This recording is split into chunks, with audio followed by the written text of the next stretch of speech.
Morning, guys. Right, I often get asked, where do we start? How do we use this data? What's the best way to build a system?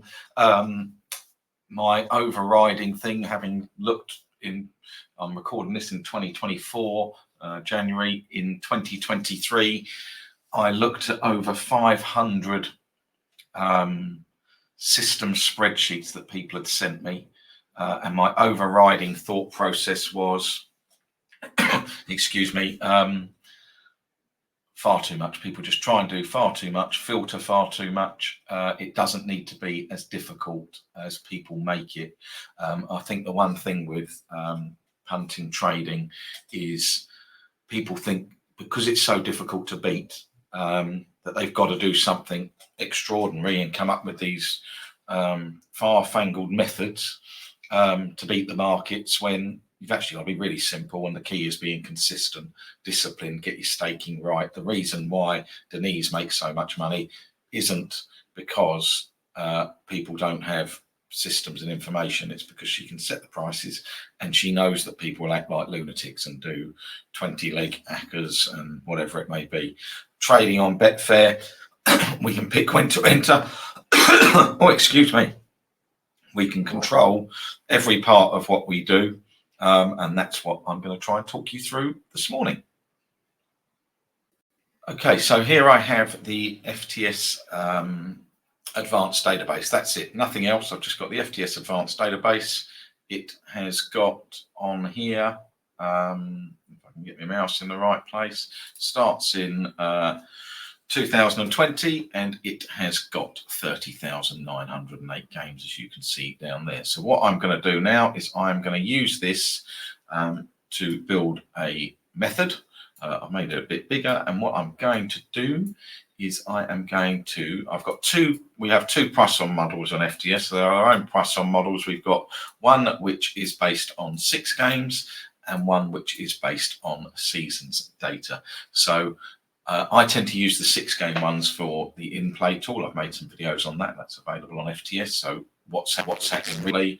And then when I'm looking to build sort of longer term systems that I want to stack up over a period of time, I'll tend to use the season ones. Sometimes I'll combine the two. My advice to you if using this is try with both, and try both individually and try both together. But again, you don't want to be filtering home team XG, away team XG, and match. I'm going to make this really simple. I'm going to look today. I haven't checked this. I don't know what's going to come out. I'm going to, my usual level of preparation, I'm going to look for a first half goal system, and I'm going to use the season model because I want something that's stacked up over time. And I'm going to look initially at making a profit pre-match, but what I'm then going to do is talk you through how I would enhance that profit and reduce the variance by taking it in play. So I'm going to use season model. Football matches average about 1.2 goals in the first half. So our model has numbers in here from 0.15, so obviously low scoring teams that had disasters, up to 4 first half goals is extraordinary. You probably find that's teams like Dortmund, and it's worked out on a match by match basis who the opponents are that weekend on the data we have in the build up to that match. And the blanks are where we do not have enough data to create a calculation. So that might be a team that's newly promoted into a new league and we don't have any data of them playing that level of opposition and things, so we don't just put a number out. We can't create a number out of thin air. So what I'm going to do, given that first half goals average 1.2, I'm going to filter this greater than 1.5. So numbers greater than 1.5. So I'm looking for games where our model says these teams are generating more than 1.5 first half goals a game. And what I'm going to do here, just underneath, I'm just going to put that in. So I've put season halftime XG. I'm just going to make a note of the filters we use so that you can see it, greater than 1.5. So that's my first filter there, and I can scroll along. I've done nothing else. That's reduced our 30,000 matches down bottom left here to 4,600. So I've got 4,600 games, and I'm just going to scroll along now to the market prices. So these are the prices that we collect 5 minutes pre-kickoff. So consistently getting that when the markets form, we know there's liquid in the market. So you can see, I've got 4,000 games. That one filter hasn't done much. It loses in the over 2.5, 35 points. It loses if we backed over 1.5, 45 points. Let's just have a quick look at the market. It's relevant to the first half goal. And you can see first half goal under 0.5 does win 77 points and loses just a point. So instantly, that's giving me hope that actually that number relating to that market. So I'm looking at half-time market, first half XG, and what it's done to the market there. It's put it in profit if we were laying, and you'd be laying an average price of 4, not too bad. So if you laid every one of those 4,000 games, you'd have won 77 points there. Just laying every single one for a first half goal pre-kickoff. But I'm going to add a couple of other filters in, and 2 filters, literally 2 more for the minute that I like. And hear what I say about everybody filters. The one thing I like strong home favourites. So I'm going to go with the market makes them strong home favourites. Now you'll see here we've got some zeros. That's where Betfair may not have had a price, where we may have had, Betfair's gone down or kickoff has moved or whatever it may be. So to make sure that we don't include those, I always do between 2 numbers. So I go to numbers between, and I'm going to go between 101. So I want to include every team that is odds on, and 1.99.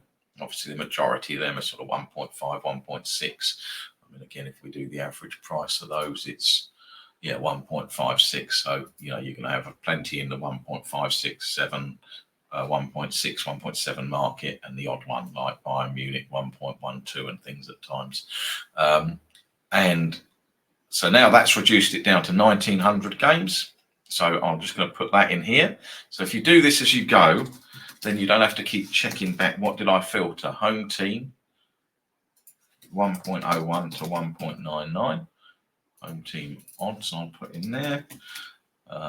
We've only got 1 set of odds on here, and they were taken 5 minutes pre-kickoff.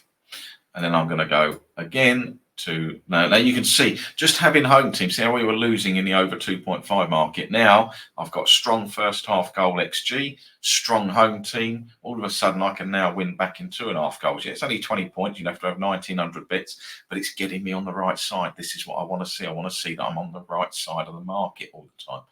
And then I can go here and go, right, now I want the same. I want the market telling us there's goals. So not just my model saying, oh, there's going to be goals. I want the market saying we make goals favourite as well. So we'll go, can only be over or under 2.5. If it's under, if under's favourite, the market doesn't fancy the goals. If over's favourite, the market does fancy goals.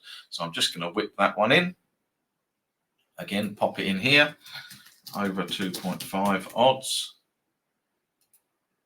1.01 to 1.99, and now I have got 1,773 games. So I've removed some more games, another couple of 100 games.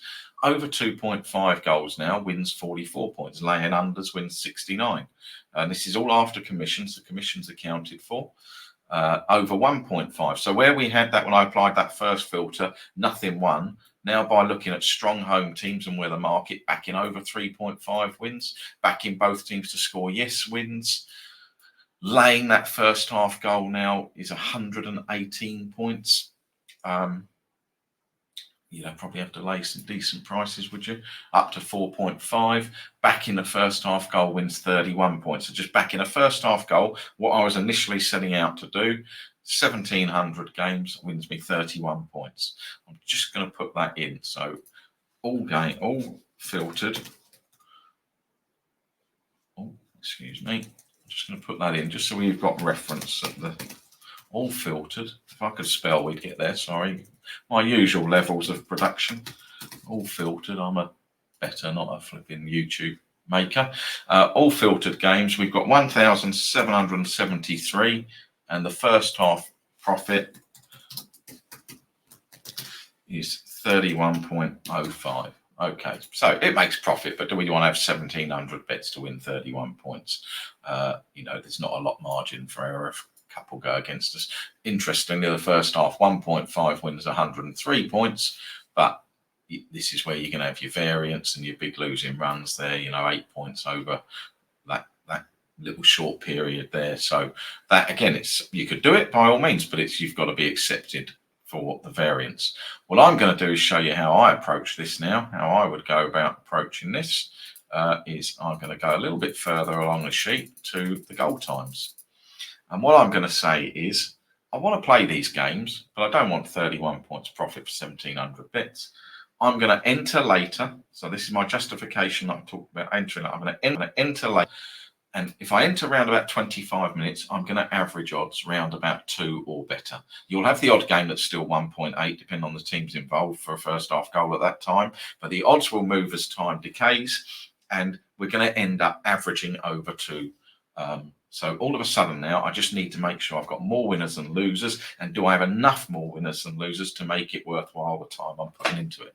So the first thing I do, column FF is the time of the first goal in the match. -1 signifies there wasn't a first half goal. First half goal in the first half, sorry. The first goal in the first half. -1 means there wasn't a first half goal. All I'm going to do is I'm going to uncheck all the games now that had an early goal, because I wouldn't be playing them. I'm not going to be backing 0.5 first half goals at 1.32 or laying odds at 5. It's not what I want to do. I want to be a much smoother ride. I like to be able to get money in. I can get more money on at smaller odds. It's got so much benefits, except for you've got to be patient and wait. That's the only downside, I hope. Let's see what the numbers tell me. This is where it all goes, crashes and burns. So basically what I've done there is, out of those 1,700 games, I've said I'm not going to play any. I'm not going to bet them beforehand, and I'm going to wait and see how many are still 0-0 on 25 minutes. So I'm just going to click that. And now I've got 826 games. So games still 0-0 on 25. I'll put that in there. Is 826. And what I need to work out now is, out of that 826 games, can I make money waiting and seeing? So the first thing I want to know is how many losers have I got, or how many winners and how many losers. So out of that 826 games, games with a goal can only be 2 outcomes now. Games with a goal, and I'm going to win if I enter games no goal. So games without a goal, games with a goal, all I need to do now is uncheck the -1 as well. So I've got 826 games. The losers I can't do anything about, whether I bet a first half goal or whether I wait. A loser's going to be a loser. So I'm just going to uncheck the -1. That's going to tell me now all the games out of that 826 that had a goal from 25 to when the first half-time whistle went. And that is 452. So games 452. Which means games without a goal. So that equals the games we had that were 0-0 minus, can I get in that cell? You can't. It's D30929. I want. Oh, it's not. It's D30928. My Excel skills coming to the fore. So out of that, I've got 452 games that had a goal. So I've waited till 25 minutes 0-0. I've got 452 games had a goal from 25 minutes onwards, and I've got games no goal 374. And then all I need then is equals, let's see if I can do it right this time, that minus that is 78 equals that times, let's put commission, a little bit of commission in there. So if I waited for 25 minutes and I could back every single one of these 826 games at bang on 2.0 at 25 minutes, I would win 76 points. So I've only got 800 games here. I had 7 8, so I've got half the games and over double the profit waiting. So just by sitting there waiting, letting that market go, I'd have played these games. You know, this is a solid back test. If I'd played those games, I'd have bet 1,773 bets. I'd have made 31 points profit. If I'd ignored the games that have a goal 1 to 24 minutes, I'd have 826 games. 452 of them had a goal, and I'd win 78 points minus the commission, 76.442% commission. Some of you may be on higher. You shouldn't be. Go into your settings, make sure you don't accept Betfair promotions and get 2p commission. It'll be better than any long-term promotion if you are looking to be serious about this. But that's assuming everything is 2. I've already said some may be 1.8, some may be 2. But what I want to do is I don't want to bet every game bang on 2. If we look at this now and go, right, I'm going to put the -1s back, right? So they exist. So that's our 826 games there. But we've got 35, we've got 42, we've got 41. So let's have a look. I'm just going to count up how many games here have had a goal after 35 minutes. So what I'll do here is go between 35 and 46. 220. So 220 games with the first goal. I'll put that in. So first goal post 35.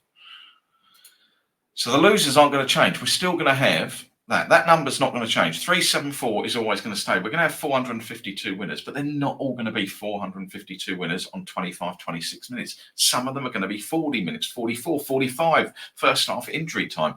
So by dripping my bet in, so rather than just having a point, dripping it in, going 25, 30, 35, I'm going to pick up much bigger price on these 220 games. So all of a sudden now, if I can pick up odds of average 2.5, 2.6, you a lot of games you'll get more than that too. Now I'm winning 1.5 points a game. So I'm still only losing a point. I can only ever lose a point on a losing game because I'm dripping it in.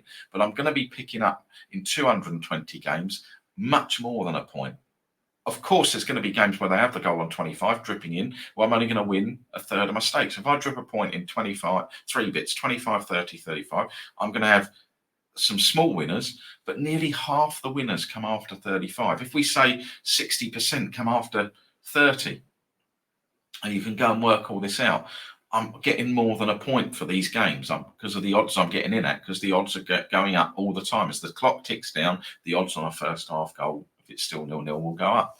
So it enables me to enter the market there. I've really only got 3 filters. I've got a season halftime XG, and then I'm checking the price 5 minutes pre-kickoff. It's the home team odds on is the odds. So you can do this in the morning. The sheet comes out 7:15. How many games on the sheet have got a season halftime XG greater than 1.5? I've got 8 today on a busy Saturday, hypothetically. Right, I've got to check the home odds and over 2.5 odds on those 8 games, 5 minutes pre-kickoff. Put some alarms in your phone, whatever it may be. You can automate this sort of stuff. Okay, right, so that qualifies. Right. Oh, a goal's gone in 10 minutes, not a game. 25 minutes, it's 0-0. Right, now I can start to enter. If I've got, let's say you're betting £15 a game, £5 on 25 minutes, £5 on 30, £5 on 35. Goal goes in, you win. If a goal doesn't go in, you're going to lose. If it's £15, that's your £15 point lost. But you can see we win a lot more games than we lose.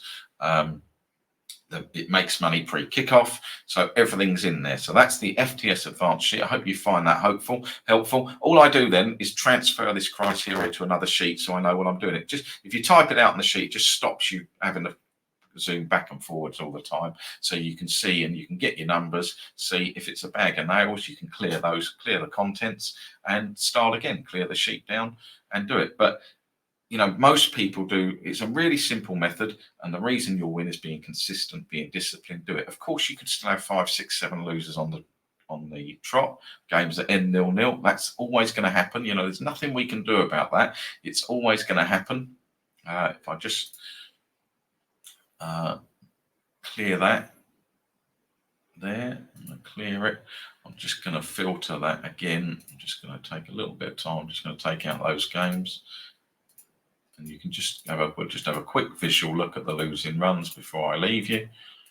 And then I'll show you in the next video. I'm going to do this exact sort of thing, but I'm just going to show you how you can analyze it by league as well, but using an easier way than just clicking through all the leagues.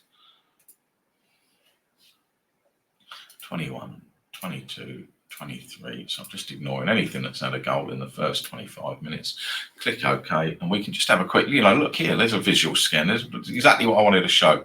That's where we've got 8 losers, 8 games, only one winner. And that's where people go, oh, variance, not just variance, it doesn't work. You know, and they give up and go, you know, if I start posting these in rooms, I do that and people just go, well, that's crap, isn't it? So I just lose the will to live with it. You know, you look at that again, another there, look, 10 games, only one winner. But I've shown you what actually happens. Those runs you cannot do away with. They are going to happen. They're always going to happen. The more bets you have, the more likelihood there is that you're going to have a run of 8, 10, 12 losers. That is just how it happens. On the website, there's stuff about longest losing runs, but it's a really simple way to build a system. But the key element is, look, really, it's one pre-match filter on the sheet and then 2 odds checks, and that's it. I'm not now going, oh, I'm going to do green form and I need it on a Thursday and I need the moon in the right place, whatever it may be, all the stuff that I see people talking about. It's a really simple way that you can go about it. The key element of all of it, it doesn't matter what you build, is consistency of application and execution. I hope that helps. Have a lovely day.